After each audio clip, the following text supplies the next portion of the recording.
Coming up next on the Jeff Crilley Show, you're going to meet the great Gretchen Minyard Williams. She's a legendary business owner and philanthropist. You're going to hear her incredible story just ahead.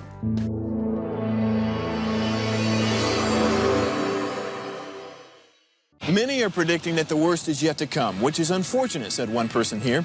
Until now, they've enjoyed the reputation of being the nation's icebox. Watched a burglar in his home this morning by webcam. As a journalist of over 25 years, stories are what make my world turn. Reporting live from the Dallas newsroom tonight, Jeff Crilley, Fox 4 News. But in 2008, I took the jump from my familiar life and started a PR firm from my home. We're talking about anyone with a camcorder like the one I'm using becomes a television network. We started slowly growing the company, and we now have over 100 clients, and we've branched into the world of live digital broadcasting. I now own 8 different TV studios and have a huge team, and the stories that I now get to share are sometimes the most important of my life.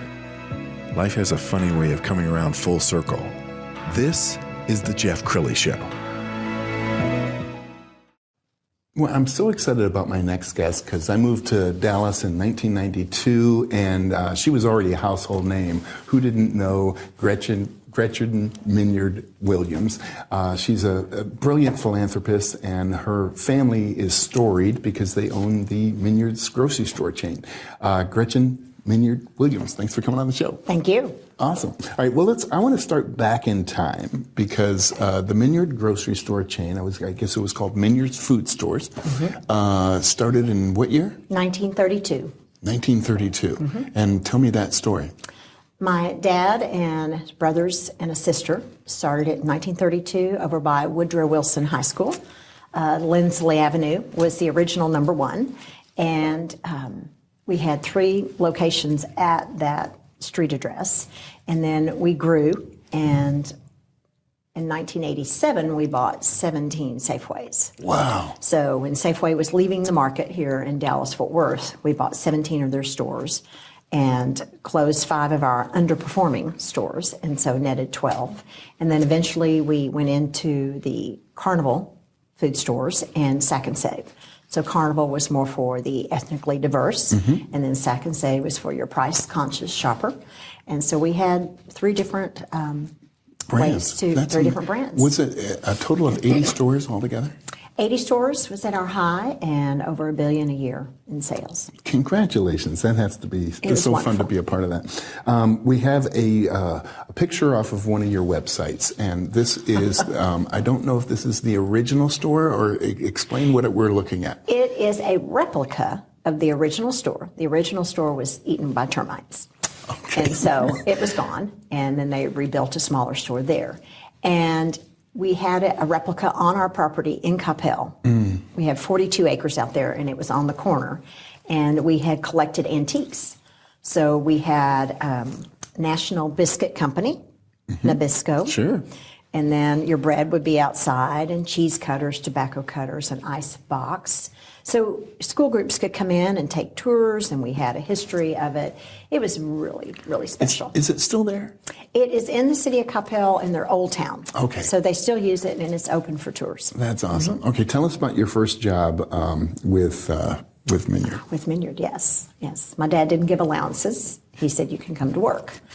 And so we were counting and sorting coupons that were out in the newspaper, and you would put them, by category, and then groups of 100. And then, today, coupons are digital. Right. Everything's on your phone. And back then, it was all paper. So we did that for years. To this day, my sister will not use a coupon, but I will. Right, how did that early experience shape you? It makes you realize that the value of a dollar, that you need to go to work, and you get that. I remember going to him and saying, can I have like $5? Because you could go to the movie for like $5. And he says, you work, you have money. And I'm thinking, but I want to use your money, not my money. But you learn these things. We learned to save. We were in the credit union.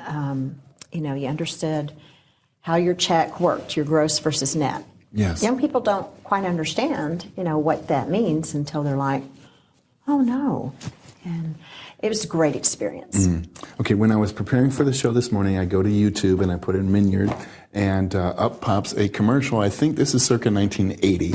Let's go ahead and roll the commercial. Together we've grown through the years, bringing you value and quality. Look to Minyard Food Stores for the best in value and selections. This week, Cottonelle bathroom tissue, the 4-roll package, only 98 cents. Freshen up your laundry with Fab detergent, only $1.58 for the 42-ounce box. Refresh yourself with delicious Sunny Delight Citrus Punch, 64-ounce bottle, now alone 98 cents. Minyard Food Stores is right in your neighborhood. Wow. Okay, she's watching this, and we were both remarking about the price of toilet paper and orange juice. That's right. Sunny Delight. All right, so your life didn't end when your family's sold. No. You've gone on to do amazing things in education. I want to just show a little video from your career as a Dallas College trustee. So you served for how long? I was a trustee for about 15 months. I was appointed after my husband had passed away and had been a trustee. That was my husband. And then there was an election. I was not successful in that election, so I still wanted to help Dallas College. And it is just the heartbeat of Dallas. It is so important for the city. And we have 8 colleges that are here. Yes. It's larger than UT. Wow. You know, as far as the amount of students that are there. And so in talking with the chancellor, you know, he said, you know, let's see if, you know, you could join the foundation board. So I was accepted, and now I help raise money for the foundation for Dallas College. Well, let's brag a little bit more about Dallas College. So how many campuses do we have? 8 campuses. 8 campuses. And what is it about the unique experience that it offers?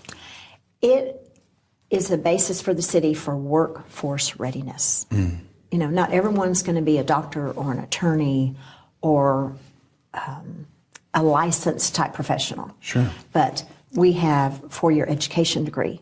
We have a nursing degree. We have a business degree now. I mean, we're expanding from just an associate's degree, which is the 2-year program, to a 4-year program.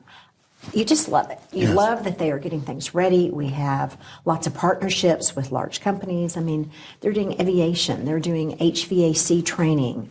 You need somebody to fix your AC? Yes. Wow. Yes. Well, and when I worked at Channel 4, we were just down the street from El Centro, and I think they were very famous for the food and beverage industry. Culinary and beverages and hospitality. I mean, it's amazing that probably a lot of your workforce and people that are in, you know, hotels or businesses or that were trained or got their certification or their associate's degree, Yes. or now a bachelor's degree. Because, you know, there's dual credit. Yes. You can be in high school and already have almost a year of school or 2 years, depending on the credits you took. And very affordable compared to, you know, like a SMU experience. Yeah. Yeah. I went to TCU, So, you know, but still, it is. It's very affordable. okay, well, let's talk about your latest career, because you're in real estate and very, Real very estate. successful in and real love estate. that and love it. Love helping people, because it truly is an education process on buying or selling your home. You have to be prepared. You have to depend on a good realtor to tell you what's important. How should we stage this? You know, the consistency and what kind of market are you in? Yes. This is not 2021 Exactly. or 2020 when people were paying way more, way over list price, promising vacations. You know, you can use my home or whatever. Today it's more neutralizing the market, and, you know, I'm seeing some that come in less than the sales price, but also if it's in great location and great condition, it will sell. We're going to pull up your page off of the Ebby website, another legendary brand, and I want to give you a chance to brag about the reputation that Ebby has in the market. Did you ever get to meet Yes.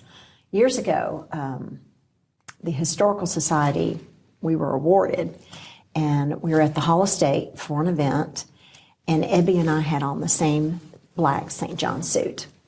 And here she's like in her 80s, and I'm like in my 30s, and I'm like, I like your dress. And she goes, we have good taste. Yes, we do. And so down to earth. I mean, Oh, amazing. And what an example, for women, saying that women can get not just equal pay, but Yes. excellent pay, that if you're willing to work hard, be there. Her motto was, you get up, you dress up, and you show up every day. Yes. And that's And she that's did. life. She did And till the did. very end. Yes, she was 104 when she passed away. Incredible. Incredible. And I had just gone full time, when a few months later she passed away. But was just so honored that I had gotten to know her and Yes. visit with her. Well, let's talk a little bit about your philosophy when it comes to real estate, because I know so much of it is how you interact with your clients, and it's not really about just selling this home, but you would like to sell their brother and sister's home or their parents' home, Yes. and you don't do that by cutting corners. No. And I work by referral. I don't buy leads or anything like that. Like if you had someone you wanted me to meet, they might be interested in buying or selling, it'd be great. I would, let's put a text together. Yes. And then I would carry forward and say, let's have a cup of coffee or a glass of iced tea or something and get to meet. Because usually if you can sit down face to face, you can win someone over and emphasize your knowledge and that I'm here to take care of you and do all the things that people don't realize.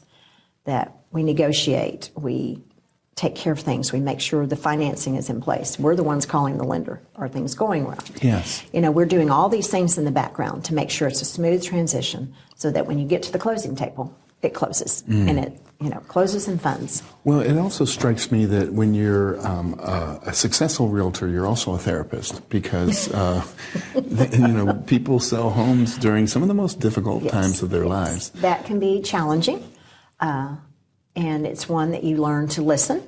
Listening is very important to see what are the priorities. Is it a quick sale or is it maximizing the amount you sell for? And you kind of learn. And I laughingly say with our other realtors that we need to have a sitcom. That's something we should talk about, because you cannot make up some of the things that you see in a home or you hear about from other realtors, and you're like, no, that didn't really happen. One agent, and he had it on his voicemail because I didn't believe him, said that he was working with an older man, and the man told him that he wanted, when he sold, he wanted it in small, non-sequential bills or gold. Oh my goodness. And you're like, I was like, no, he didn't say that. And he's like playing the video, and I'm like, okay. Oh my goodness. Oh my. And another one is like the lady had a pet pig, and it was hidden in the closet. Oh goodness. And then when they opened the door to show the primary closet, the pig growled at him. And then where she moved, she couldn't take the pig, and then the pig was shot dead in the backyard, and he had to go remove it. And I'm like, no. Oh my, no. You're right. There does need to be a reality show. I know. I'm telling you, it's not even reality. It could be a great sitcom. Yes. Because you can't make this stuff up. Yes. But it's just so interesting and it's fun, and every transaction is different. I love to help first-time buyers, walk them through the process, the importance of don't go buy anything big before closing. Don't go buy a new car. Don't go buy furniture, because this affects your credit rating. Yes. And these are things that no one's told them before. Right. And it's just fun to really help people, see them get their first home, or they're selling or downsizing or buying another home. I mean, I can help you in New York. It's just a referral.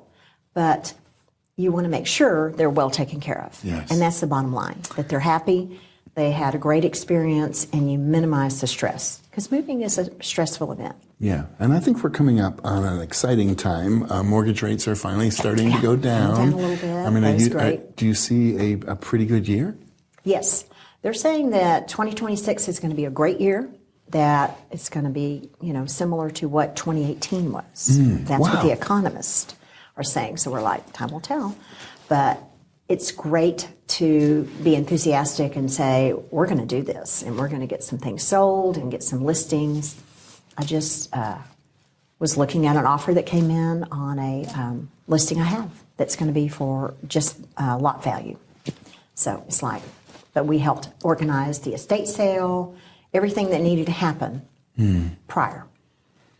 Because the gentleman was like, this is a lot of stuff. And I've had several of those where the parents have passed, or nursing homes, and the kids walk in. Yes. And they look at all the things in the house, and they're like, oh my word. I'm like, come on, we got this. I can help you get this. We'll figure out what to do. All right, Gretchen, we have a couple minutes left, so look into the camera on the left and give us some final thoughts. What do you want to leave people with based on your journey so far? Get up, dress up, and show up. And you lead by example. And giving back to the community in which you live, I think, is so important. There was a quote that I would use when I gave talks is, you make a living by what you get, but you make a life by what you give. That's a beautiful way to end this broadcast. We're also going to leave you with her page off of the Ebby website, the great Gretchen Minyard Williams. Thanks for coming on the show and sharing your heart and your wisdom. Thanks. It was great. You bet. That's it for now. We'll see you next time.